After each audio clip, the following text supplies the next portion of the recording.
স্বাগত জানাচ্ছি একটা কুকিং ভিডিও দেখবার জন্য। আমি শুরুতেই আপনাদের কাছে বলে নিতে চাই যে আমি আসলে অত পাকা রাঁধুনি না, কিন্তু আমি যখন যেটা মেক করি চেষ্টা করি পারফেক্টলি করার। অনেক সময় অনেক ভালো হয়েছে, অনেক সময় মোটামুটি হয়। তো আমি এখানে কয়েকটা ডিম নিয়েছি।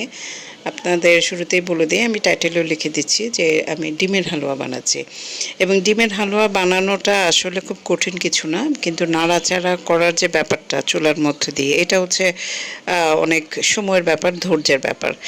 হালুয়া যেটাই আমরা বানাই না কেন সেটা আসলে ধৈর্যের ব্যাপার, প্রচুর নাড়াচাড়া করতে হয়। এবং সবচেয়ে বড় ব্যাপার হচ্ছে ইনগ্রিডিয়েন্টস যেগুলো আপনারা দিবেন সেগুলো খুব এক্সপেন্সিভ হয়, এবং পরিমাণে যত বেশি দেওয়া যায় মোটামুটিভাবে টেস্ট কিন্তু তত ভালো আসে। এটা আমার এক্সপিরিয়েন্স থেকে শেয়ার করো। আমি ভুলও হতে পারি, যদি ভুল হয়ে থাকে আমাকে কারেকশনও করে দিতে পারেন, বা আপনারা আপনাদের ফিডব্যাকটা আমাদেরকে দিতে পারেন, অসুবিধা নেই।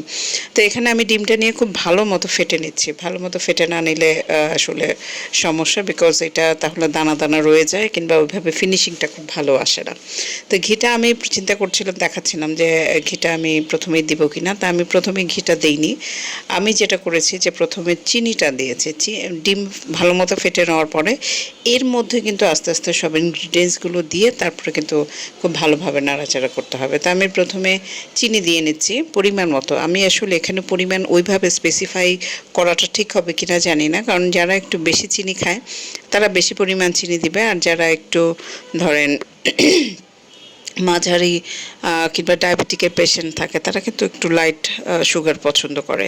তো এটা ডিপেন্ডস করে যে আপনি কতটা মিষ্টি খেতে পছন্দ করেন। তাই এখানে আমি টেবিল চামচের, বড় টেবিল চামচ যে সেই টেবিল চামচের 4 চামচের মতো নিয়েছি।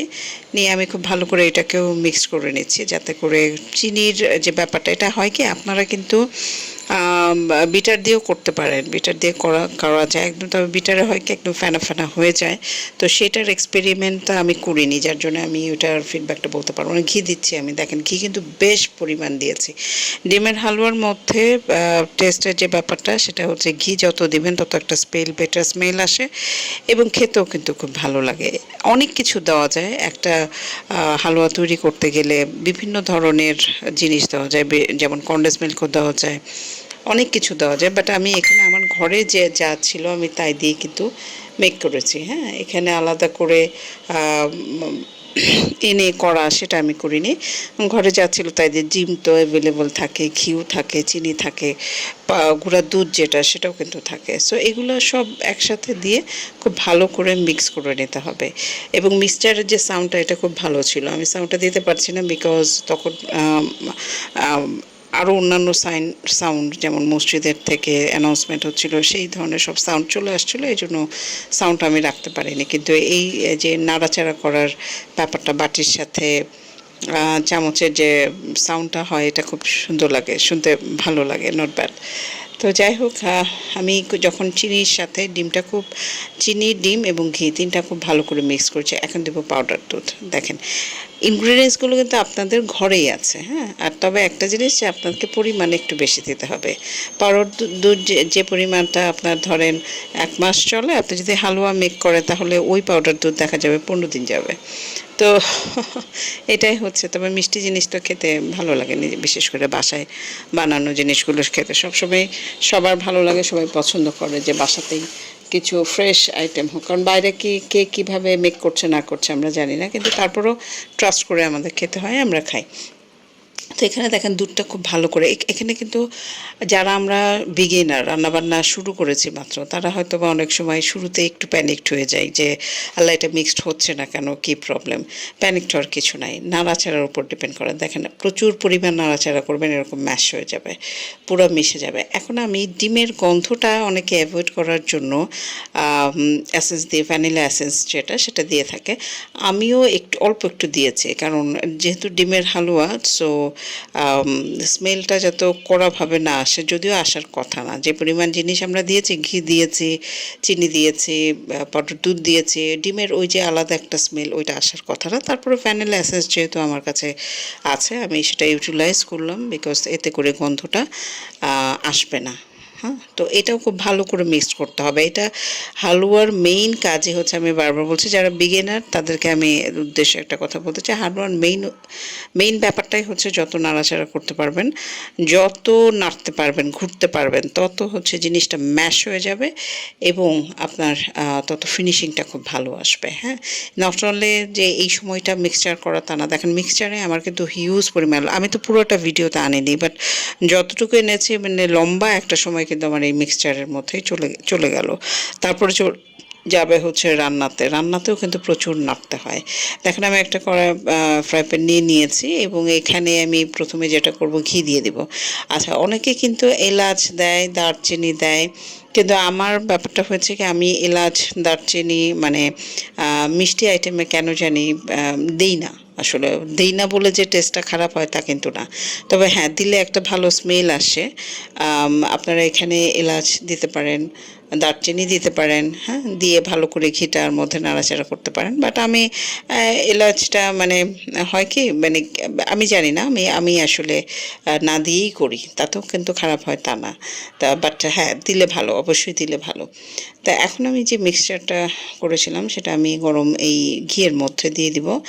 দিয়ে এরপরে কিন্তু আপনাদের মেইন কাজ যেটা হচ্ছে নাড়াচাড়া করা। ঘরে যদি রান্নাঘরে যদি কারো ফ্যান থাকে, ফ্যানটা ছেড়ে নেবেন এই গরমের মধ্যে করতে গেলে অবশ্যই, কারণ প্রচুর ধৈর্য ধরে আপনাকে নাড়াচাড়া করতে হবে। ধৈর্যের যে পরীক্ষা এখানে আসলে কি বলবো, এইটা একটা ব্যাপার। লাইফে অনেক পার্ট আছে, আমাদের অনেক ধৈর্য পরীক্ষা আমাদের দিতে হয়। সংসার করতে গেলে ধৈর্য পরীক্ষা দিতে হয়, আমাদের পড়াশোনা করতে গেলে ধৈর্য পরীক্ষা দিতে হয়, সার্ভিস করতে গেলে ধৈর্য পরীক্ষা দিতে হয়।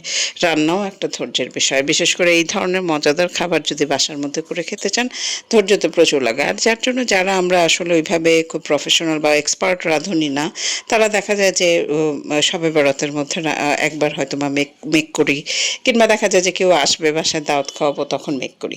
বাট রেগুলার আসলে এত ধৈর্য আসলে কারো থাকে না, কেউ ওইভাবে মেকও আমরা করি না। তো এটা দেখেন প্রচুর নাড়াচাড়া, আর কিছু না, নাড়াচাড়া করছিলাম।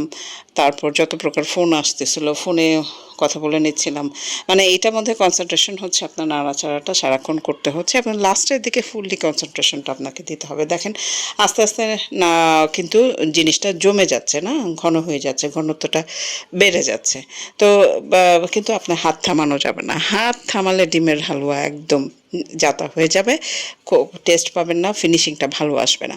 আমারটা যে একদম খুব ভালো ফিনিশিং এসছে তা না, কিন্তু তারপর আমি চেষ্টা করেছি যে যাতে ভালো মতো একটা জিনিসটা মেক করতে পারি। তো দেখেন আমার কিন্তু নাড়াচাড়া হাত কিন্তু থামেনি, হাত চলছে। এর মধ্যে আমি যেটা করলাম, কাঠবাদামগুলো কুচি কুচি করে দিয়ে দিলাম। এখানে কিশমিশও আপনি দিতে পারেন, আপনার আরও যদি অন্য ধরনের কোনো বাদাম থাকে সেগুলোও দিতে পারেন।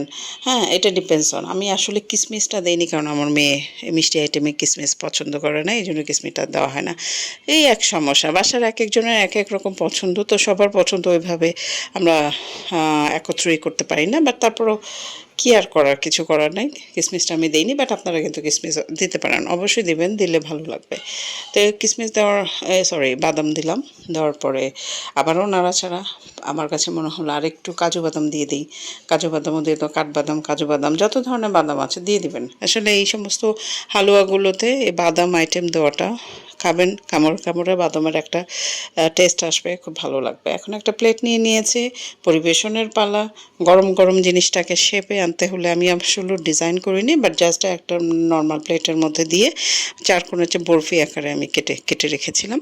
তো বাট টেস্টটা ভালো ছিল, নো ডাউট বলতে হবে যে টেস্টটা কিন্তু খুব ভালো ছিল। এবং আমি আরেকটা জিনিস শেয়ার করতে চাই, বা এই ডিমের হালুয়াটা, এটা বোধহয় আমার ফার্স্ট একটা টাইম আমি নিয়েছিলাম। তো যাই হোক, ফার্স্ট টাইম হিসেবে কিন্তু খারাপ হয়নি, দেখতেও খারাপ হয়নি, টেস্টও ভালো ছিল। তবে ওই যে বললাম যে বিভিন্ন ধরনের ইনগ্রিডিয়েন্টসগুলো যদি আরও ইউজ করা যায় তাহলে জিনিসটা আরও দেখতে সুন্দর হয়, পরিবেশনটা আরেকটু সুন্দর করে করতে পারেন, ডিজাইন করতে পারেন। এটা ডিপেন্ডস অন ইউ, কার কী ক্রিয়েটিভিটি আছে এই হালুয়ার পরিবেশনের মধ্যে কিন্তু অনেকটা ফুটিয়ে তুলতে পারেন।